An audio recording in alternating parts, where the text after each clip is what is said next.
Now, the students of Osmania University took to the streets protesting water shortage at the university campus and demanded the authorities to address the situation, raising slogans against the university administration. Students, particularly the women students, protested at the ladies' hostel over shortage of water in the campus. The authorities have said that they have made arrangement of tankers to fill the gap.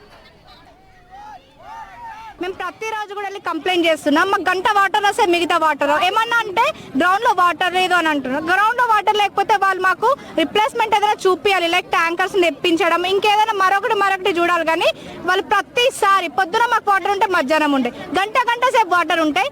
మాకు director madam call చేసి అంటుంది, మీరు water misuse చేస్తున్నారంట, మేము స్నానాలు చేయొద్దా, మేము బట్టలు wash చేసుకోవద్దా, మేము నీళ్లు కూడా తాగొద్దా, ప్లేట్లు కడుక్కోవడానికి వాటర్ ఉండే, స్నానాలకి వాటర్ ఉండే, బ్రషింగ్ కి వాటర్ ఉండే. గర్ల్స్ ఇంతమంది ఉన్నా మాకు ఎంత ప్రాబ్లం ఉంటుంది.